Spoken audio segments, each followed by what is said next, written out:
मेरे पिताजी की इच्छा थी कि कांग्रेस और बीजेपी दो ही दल होते थे। जो बीमार थे हॉस्पिटल के अंदर, उनका बेटा तो कांग्रेस की तरफ मत जाना, मैं बीजेपी में हूँ, मेरा बेटा अगर कांग्रेस की तरफ चला गया तो मेरे सम्मान को ठेस लगेगी। मैंने कहा आप चिंता नहीं करें, जैसा आप कहोगे वैसा ही करूँगा।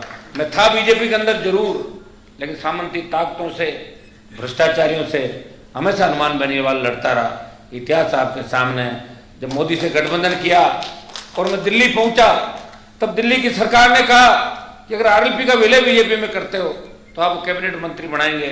मैंने कहा विलय आज करूं या कल करूं, मुझे कैबिनेट मंत्री का शौक नहीं, मुझे राजस्थान के जवानों किसानों का जवाब देना है। तो बहुत बड़ा भरोसा हनुमान बेनीवाल पे किया है। भाइयों, उसके बाद सोशल मीडिया पे आपके कमेंट आते थे बच्चों के कि मोदी की गोदी से बाहर आओ। गोदी में बैठा नहीं था, बगल के अंदर बैठा हुआ था, आपको पता है, एनडीए के अंदर। गोदी में तो बीजेपी के लोग बैठे। और जब आपने मुझे कहा, जब तीनों काले कानून आए देश के अंदर, ये NH-8 जाम नहीं हुआ था गुर्जर आंदोलन के टाइम, जो सबसे बड़ा आंदोलन था देश का, गुर्जर आंदोलन और हरियाणा का जाट आरक्षण आंदोलन। भाई उस NH-8 को जाम करने की जिम्मेदारी किसान नेताओं ने मुझे दी। मुझे कहा हनुमान जी, आप किसान के बेटे हो, आप हमारा साथ दे दो, कोई फर्क नहीं पड़ेगा, उम्र भी आपकी कोई ज्यादा नहीं है, ठीक ठाक स्थिति में आप हमारी मदद कर दो तो मोदी सरकार पर दबाव बनेगा।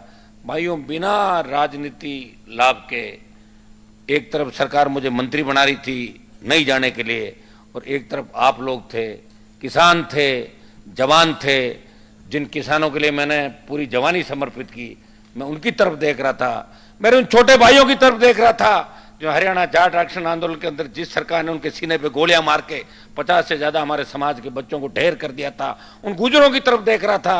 72 से ज्यादा गुजरों को वसुंधरा सरकार ने गोलियों के निशाने पे लेके, जिस पार्टी के हाथ खून से सने हुए थे, मैं देख रहा था कि मुझे क्या करना चाहिए।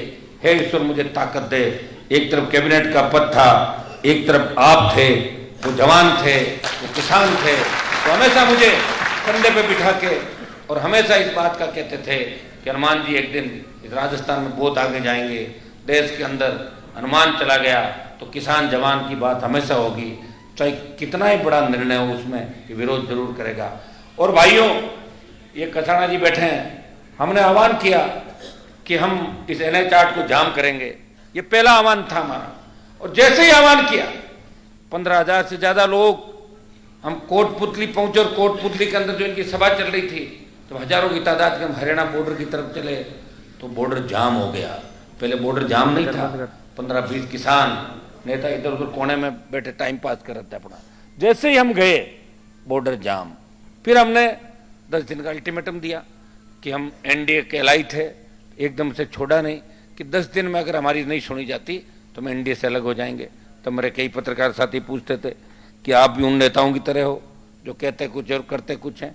3 दिन बाद मैंने लोकसभा की कमेटी से इस्तीफा दिया, और फिर हजारों की तादाद के अंदर, सही संख्या का कोई अंदाज इसलिए नहीं होगा कि मेरे हिसाब से शाहपुरा से लेके पूरा जाम लग गया था वहां पे।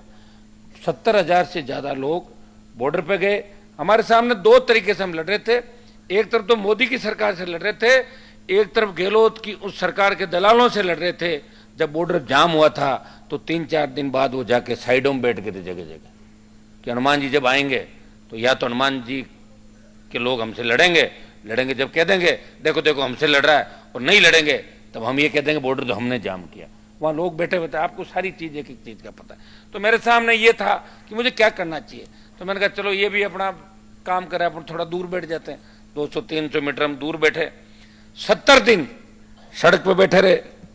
मुझे याद है कि बॉर्डर पे जो दूसरे लोग बैठे थे वो लंगर का खाना खाते थे, लेकिन आरएलपी पार्टी देश की पहली पार्टी थी जो झंडे के साथ इस आंदोलन के अंदर कूदी थी। मैंने पहले ही कह दिया था कि मेरा झंडा अलग रहेगा, मैं झंडे के साथ आंदोलन करूंगा। और कोई ये सोचे कि लंगर का खाना खा के हनुमान जी की सेना निकल जाए, कोई आवश्यकता नहीं। हमारे बच्चे खुद, चाहे कुछ उन्होंने किया, क्या परिस्थिति हमारी रही, किसने हमें मदद की, लेकिन रोज हमारा सिस्टम अलग था और उसी से हम लड़े। कई लोग तो वहां आगे बैठे थे, जब 3-4 बार हम आगे गए थे तो कई लोगों की दुकान बंद हो गई, भाग खड़े हुए इधर उधर, उनको तो छपना था अखबार के अंदर। कई तरह के दलाल थे, कई बदमाश थे। तो आरएलपी गई तो उनके बड़ी दिक्कत इस मामले के अंदर हुई, लेकिन हमारा मकसद था कि किसान को न्याय मिले। भाई उस संघर्ष का ही परिणाम है कि पंजाब से उनका एलआई चला गया, आरएलपी चली गई, यूपी के अंदर बड़ा विरोध हुआ, दिल्ली में विरोध हुआ और परिणाम स्वरूप नरेंद्र मोदी ने तीनों कृषि बिल वापस लिए। मैं ये नहीं कहता हूं मेरे अकेले कहने से ले लिए, लेकिन बहुत बड़ा योगदान।